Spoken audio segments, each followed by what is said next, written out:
Today's Grammar Girl episode is sponsored by UNDP, the United Nations Development Program. UNDP works every day in more than 160 countries to fight poverty by providing people with opportunity, rolling back inequalities, and helping countries prepare and protect people from disasters and the effects of climate change. UNDP wants you to know that when its work started 50 years ago, 1 in 3 people worldwide lived in poverty. Now, it's just 1 in 8. Now UNDP is on a mission to finish the job, to eradicate poverty once and for all, forever, everywhere. And I think that's something we can all get behind. Go to undp.org/donate today and make UNDP part of your holiday giving.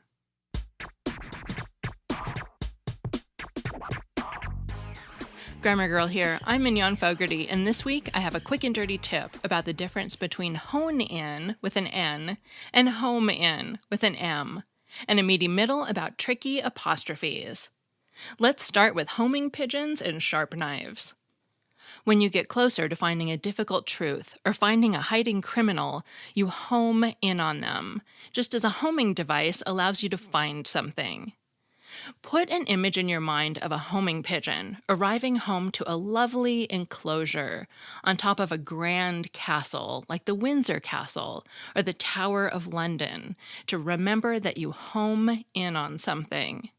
A castle would be a great home as long as it had modern heating and plumbing and wasn't so big that you'd feel lonely.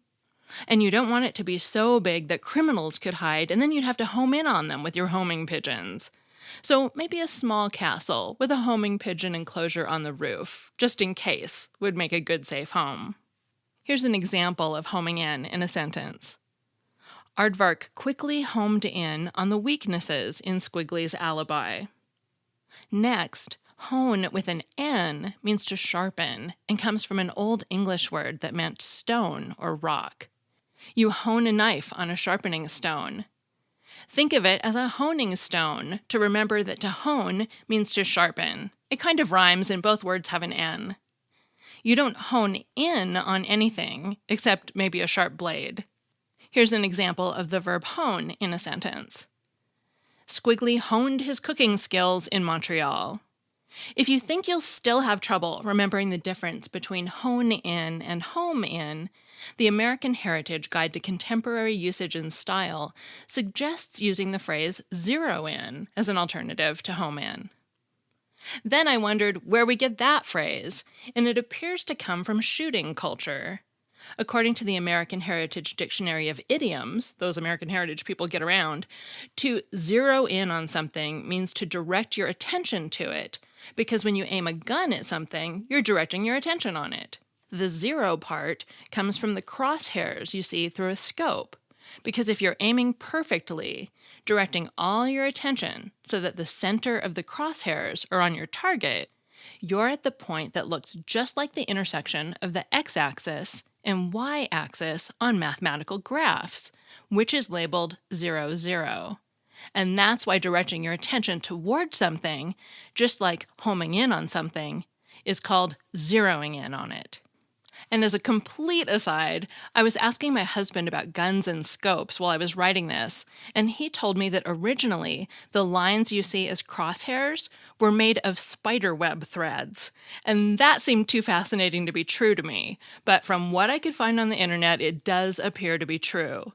Crosshairs were originally made using actual hair or spiderwebs.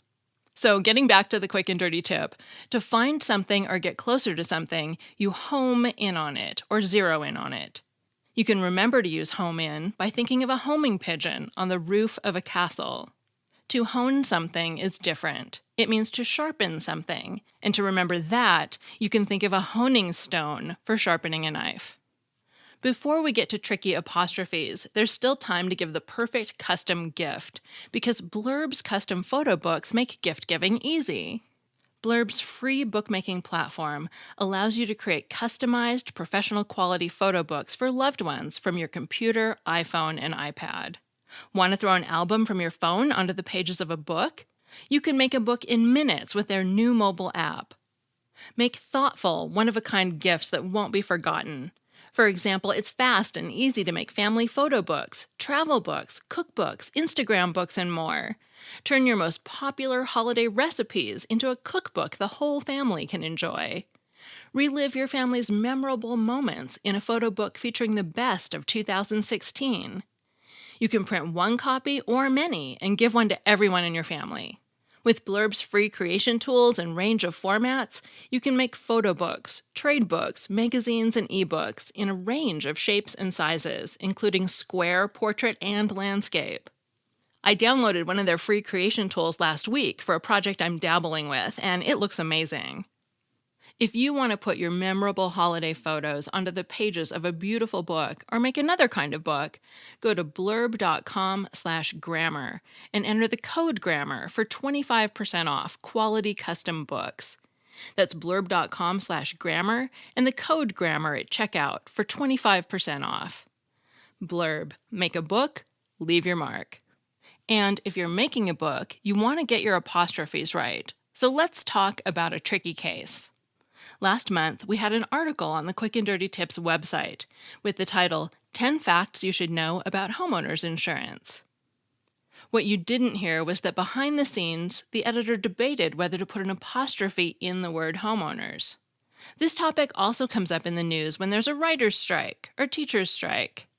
Does the strike belong to the writers or teachers? Or are the words writers and teachers adjectives that tell people what kind of strike is happening? If the words are possessive, we clearly need an apostrophe. But if they're adjectives, we don't need an apostrophe. It's a lot easier to see the difference when you're dealing with singular words. For example, if you're talking about green bean casserole, green is an adjective that tells people what kind of beans you use. But if Mr. Green has an award-winning bean at the state fair, you'd talk about Green's bean with an apostrophe before the final S, because it's just one Mr. Green and it's possessive. It's his bean. When the phrase includes a plural, as with teacher's strike, it can be a tougher call. I believe it's pretty clear that the teachers don't own the strike and that the word teachers is there to tell us more about what kind of strike it is. The Associated Press recommends writing teacher's strike without the apostrophe, and it makes the same recommendation about the phrase homeowners association. So I follow that pattern for homeowners insurance, too, no apostrophe, which is what the editor of our homeowners insurance article also decided. An important point is that if you use an apostrophe, make sure you put it after the final S. If you call it a homeowners association or teacher's strike with the apostrophe before the S, you're talking about an association of one homeowner or a strike by one teacher. Here's an even trickier one, farmer's market. The market is used by the farmers, populated by the farmers, but generally not owned by the farmers. So it seems reasonable to conclude that you don't use an apostrophe because the word farmers is there to identify the type of market. It's acting like an adjective. Again, AP style is farmer's market without an apostrophe. The AP typically recommends leaving out the apostrophe whenever the phrase is descriptive rather than showing possession. But I should note that other credible people firmly believe an apostrophe is required on farmer's market, teacher's strike, and similar phrases. For example, the Chicago Manual of Style specifically calls for an apostrophe after the S in farmer's market. It's a contentious topic, so you may have to defend your choice to someone no matter what choice you make. In fact, cases like this are a good reason to have a designated style guide. Are you an AP woman? Write farmer's market without an apostrophe.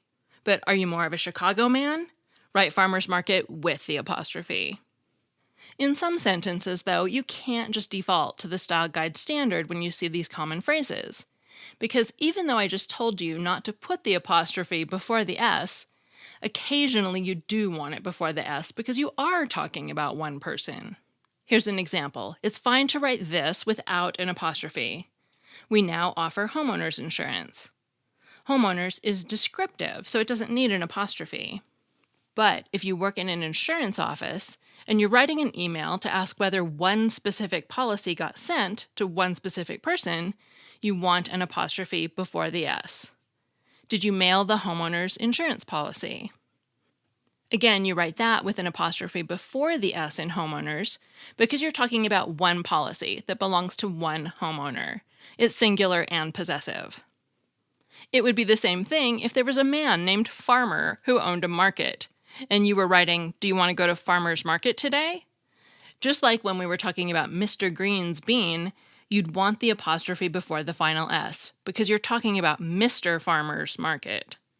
The bottom line is that with these kinds of phrases, it's good to know what your style guide recommends. But you still need to keep an eye out to know when you're dealing with a descriptive plural and when you're dealing with a singular possessive. A big shout out this week to the Loop Weaver on Instagram who listens while spinning a yarn at her wheel and posted a beautiful picture of said yarn. And to Brianne and David who both listen to the podcast while skiing. You two are braver than I am. I love to ski, but I always have my ears on maximum alertness for people who might be coming up behind me too fast.